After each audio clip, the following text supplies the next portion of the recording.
Hello. I'd like to talk a little bit about what I heard today on the news regarding the COVID virus. I'm sort of dressed in my lounge clothes.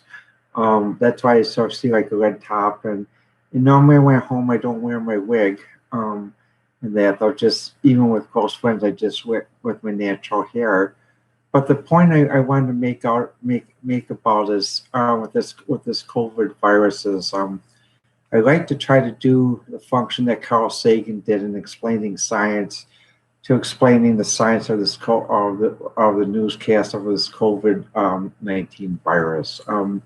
This morning I watched Fox News and I did watch our last 30 minutes of Meet the Press. And when I listened to the interviews, I heard some terms discussed about what's being done with the COVID virus. Namely, that basically that one aspect they start to do is start to develop a trial vaccine using serum. Now, to many people, I've been working as a formal medical researcher for many years. I understand the difference between what serum is and what's considered a traditional vaccine. Most vaccines that we think of are really what's called a monoclonal antibody. A monoclonal antibody means that basically you have a um, specific sort of ring of DNA that targets a certain section of an infection. Now, polyclonal is basically you have multiple rings of DNA that sort of like work together to sort of get to tar. So what happens basically with a polyclonal works by killing a pathogen, but also what happens it's sort of like in some ways like the old fashioned bombs in the military, like when they used to drop fire bombs from fire a shell from a mortar. You fire a shell from a mortar and it goes and hits the target, but sometimes there's some collateral damage. And the thing is, what happens though, as long as the collateral damage in the body is less than the disease, that helps. That's enough for a person to become well. In the old days, polyclonal antibodies or serum was used as the first line of defense. That goes back to Jenner about over 300 years ago, developing a vaccine for smallpox, which essentially what it is what happens. Like people who recovered from smallpox, what they did was they take what's called the plasma. Serum is derived from plasma. So basically, like just like when people go in and donate blood, they'll have a cuff on their arm and they'll squeeze a ball and basically, but you do the same. What happens when you donate plasma? You do the same thing, but basically, what happens? You're just you're donating the plasma. You're not donating your blood. From that serum, they extract from that plasma they extract the serum. Now, this has been done basically with people that have recovered from the COVID virus, and that it has shown, according to the interview on CVS from the Mayo Clinic, it has shown some success. But the issue still comes. This is basically for each person that's donating plasma, that they recover from the COVID virus. The plasma unit that is donated can only help 4 people at a time. So um, when I was talking with friends about this, they said, "Well, that's great. There's 113,000 people that recovered in the United States. So, well, if you multiply that by four, that means there's 442,000 people that could possibly benefit from this. So, But the thing is, what plasma does allow to do and serum does allow to do, it does allow for things to be ramped up faster because the thing about what plasma though is in serum is it does give away, and even once basically enough tests of a serum have been done, it is possible to generate a monoclonal antibody, which is a traditional antibody. Let me just shut this off so we don't have the distraction here. So that allows one to generate a monoclonal antibody. Now, some of you may be watching some of these forecasts, broadcasts have heard about what's known as CRISPR and other scientific methods to solve the COVID-19 problem. Well, what CRISPR is the easiest way to think of it is let me get a prop here that we could use to sort of illustrate this. I just have to get a piece of paper here. Well, think of DNA like a piece of paper. Or think of this as like an old audio tape, like a cassette tape or a reel-to-reel tape, or for those of us, born in the '60s, or even a cassette tape, for those who had music even up to the '90s and that. Well, okay, and let's say this is DNA here. So you have the 5' end here, and you have the 3' end there. That's how transcription goes. And what happens with DNA, when DNA is transcribed, what it does is, since DNA is in pairs, the part that is transcribed basically makes basically another part of nucleic acid, which is called RNA, which is a longer strand, like this piece of tape.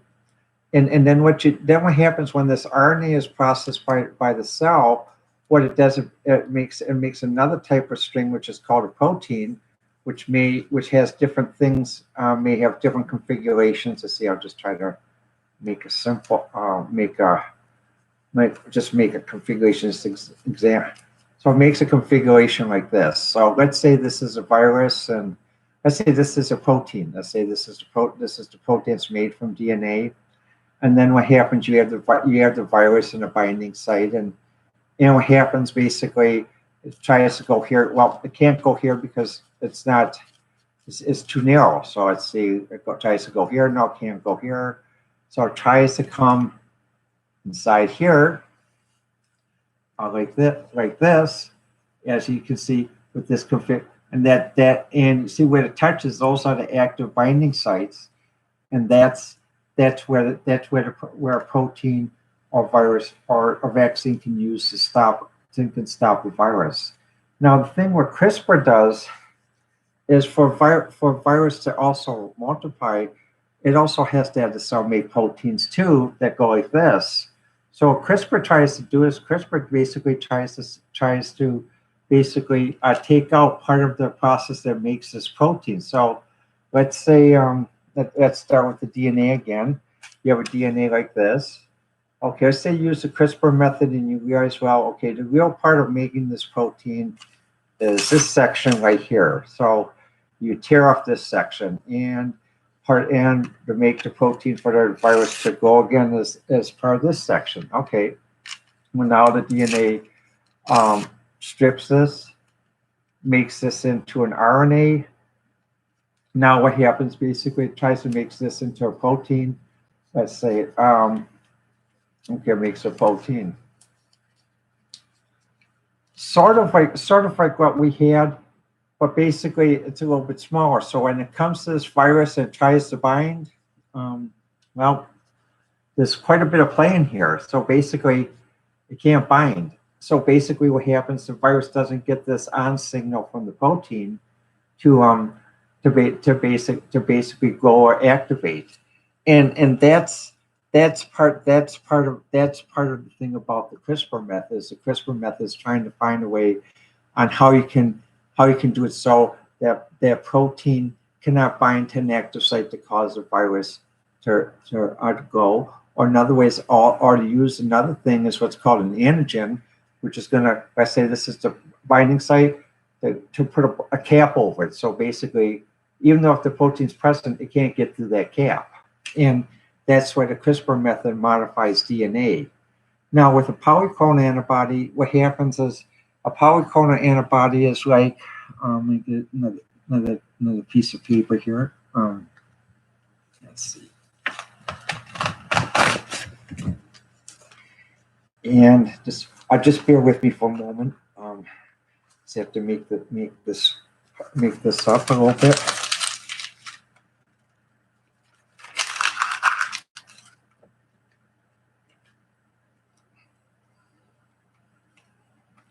almost. There's two more to go. Let's see this a minute.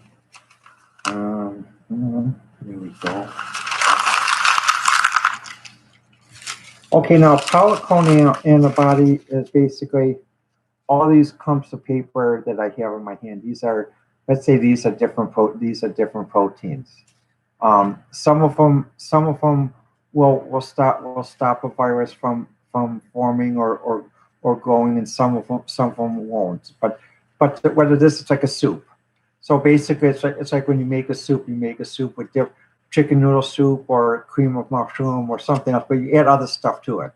And so this is a polyclonal antibody or serum. So when it comes to this cell, this virus that wants to look for a protein to bind, what happens? It may come in here, and what happens? It may wedge itself in here, however, but doesn't form an active bond. So basically, this virus will die off because it can't make another virus because there's a wedge that is blocking this true protein from coming in. So once this wedge is there, it's like, no, I can't get in there. So it tries to go around here, can't do anything. And that's the advantage of a polyclonal antibody. So it's like basically a bunch of soup that you get from serum, and this is like from serum from someone who's survived infection of the COVID virus. One of these proteins is a valid protein, but basically we then when we use science and we use like CRISPR technology or even develop monoclonal, we take the soup and the soup drops down to one, which is basically a monoclonal antibody, which is used in common vaccines, and as we know today.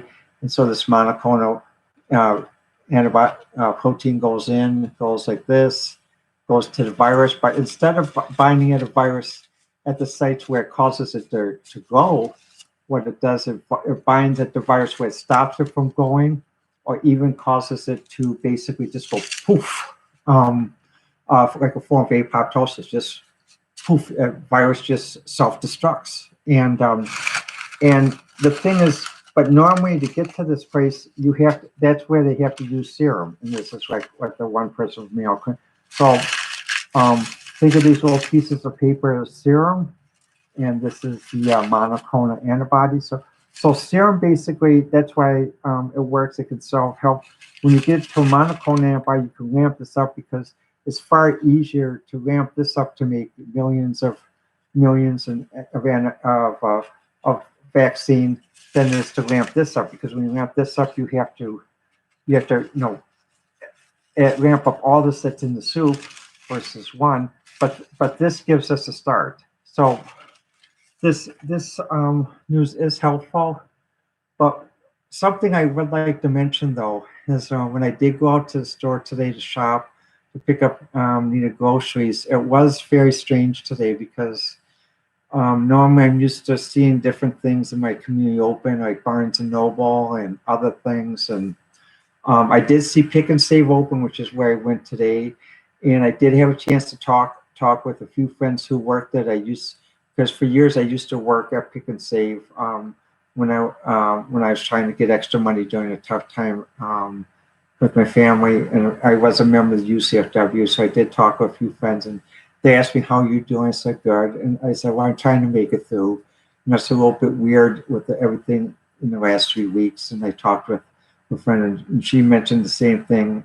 But it was a little bit odd, just a little bit odd for me to see, the masks, the gloves, because even as a medical researcher, when we worked during the AIDS crisis and other things, we never had to wear masks. We never had to wear gloves, the booties, everything else. And even to see this in the stores, seeing people taking the bus like this too, and stuff, because does have a aggressive policy of keeping the buses going, except what they did is they have the back of the bus is where most people say it's a free bus ride, to make sure that those who don't have a car can still get to the store and get out and do things. As I don't have a car right now. I have a driver's license, but I don't have a car, and so basically, that's due to my current income status. But the thing is, from what I've seen, though, what I observed, though, That there is forward progress, but it's going to be a while. I do hope that basically some optimism that that does exist in maybe about a month or so that this, that we can start loosening some restrictions in that though. But I do see that what I heard from the news this morning is that there's a three-phase process. One is basically no new cases in 2 weeks. That's phase one when the lockdown restrictions can start. The second phase is no deaths in 2 weeks. That's the second phase. And the third phase is when we make the when we can make the monoclonal vaccine from the polyclonal serum antibody, and that's what I interpreted from listening to the news today. The main thing is when I did go to the store is basically everything was stocked. There weren't any shortages. People were buying responsibly. They weren't hoarding. They weren't panic buying like they did the first week of this, which is good to see. Um, and everyone was practicing social distancing better than what they did in the past. But the thing is, during this thing is just remember, for those of us, basically who travel by public transportation, don't have a car, to enjoy things like Starbucks and McDonald's, unless you have a friend who can drive you through. You can't do that, or unless you order by Grubhub or something like that, which I may do. And but the biggest thing I see is when I took the bus ride back from the bus station, getting back with my groceries, I saw one tea place that on Washington Avenue that I drive by, and for many of the small businesses that aren't corporately owned, I do hope that this stimulus does come in time, because one of them had a big sign, yes, we're open, take carryouts available. They like make tea and coffee and everything. Wonderful shop and wonderful place where writers only seen meet, in addition to Barnes and Noble. And even with the corporate stores, like when I go and see Wendy's and that, 3 weeks ago, basically, there's a full staff of Wendy's working on doing takeout and everything else. Now, when I do go out to pick up groceries just on a needed basis, I see only 2 cars. That it's only 2 people working there, so it's coming quite big. And even with the grocery stores, a face guard at Piggly Wiggly, gloves, mask, and stuff, and it is something. But the point I like us to think about though is, now that we're getting better data and better epidemiological maps. Well, epidemiological map is basically what's the incidence of new cases versus old cases. New York's a hot spot. LA's a hot spot. Southern Florida. Let's see what else they say. Chicago's hot.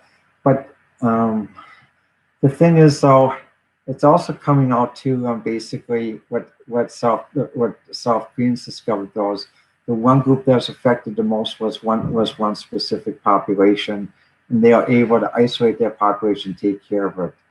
And here we're starting to see that too, because certain populations, like in Milwaukee, on the north side of Milwaukee, northeast and northwest side of Milwaukee, basically that's where a lot of people who have a low income live, and also it is highly it's where most of the African American population lives. It's just some cities still can be categorized by sections of where certain groups of people live, and Milwaukee is one of them, unfortunately. But the other problem that exists too, what I noticed, is the issue of hospitals. Some hospitals are what are called Medicaid hospitals. A Medicaid hospital that's also part of a trauma center is authorized to take care of someone. But the areas where I see like this thing in Milwaukee and some other areas, I wonder if the hospital that serves that area is really a Medicaid hospital, because even when we've seen there's some hospitals here that will just, if someone goes in, they'll give them a sheet of paper and a phone number to call, and not really not really treat them even if they're houseless or homeless. And so I just wonder with this crisis, so whether the memo has got around to all hospitals, regardless of if they're Medicaid hospitals or not, that they just can't give a sheet of paper and a phone number because all the social service agencies, for example, in Racine County are booked. They're full. They're overflowing.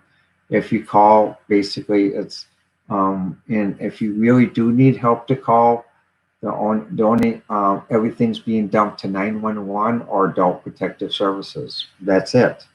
In Racine County, and or if you're fortunate to get to a trauma center like in Kenosha, then you can get help and then get it that way. But basically, and then you run the risk of going into an area that may have a high infection rate then too. So, but what I'd like to do as part of the regular basis of these podcasts is to try to explain the science with this, and I hope I did explain part of the science of based on new information that I heard today, so that we can all understand a little bit about what progress is being made and about the steps needed to sort of scale this up. It's not just a matter of where someone comes out and develops prop here um, develops a solution in a test tube. That's great. That's fine. But when you develop the solution in a test tube, the next step is okay. How do you have someone like Abbott's or BD or other pharmaceutical companies ramp up this test tube so that you can actually make 10 million vaccines, 100 million vaccines? How do you? Because the lab method that you use to make this is different than the manufacturing method. But so far now we're getting down to where we have the lab method, where we have vaccines in test tube, and we have polyclonals that we can get up to a certain level beyond the test tube quantities. So forward progress is being made, but I really do hope that basically we can make faster progress because from what I see from a local community stand of a city of 100,000, this is really hitting a lot of people that work at local community-based businesses hard. So I do hope with the stimulus when that it does come as promised and does come quickly, because people are really going to need this, because a lot of things that normally were available for people to try to save money and do things don't exist. And so it means basically, ordering through GovHub or having groceries delivered by the grocery store and paying for a grocery service to have your groceries delivered if you don't have a car or something.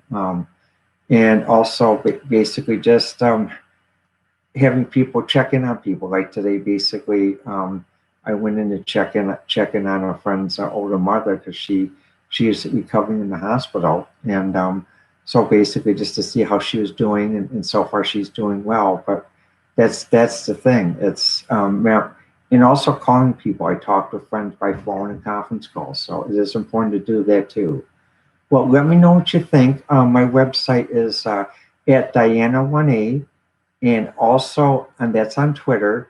And also I'll post this on my Facebook page at Diana, let's see, DianaK.2017. Diana, then KAY 2017. And the reason why I put KAY is because K is a lot easier to remember than my full last name of Kaneki. Well, let me know what you think, and I'll see you soon.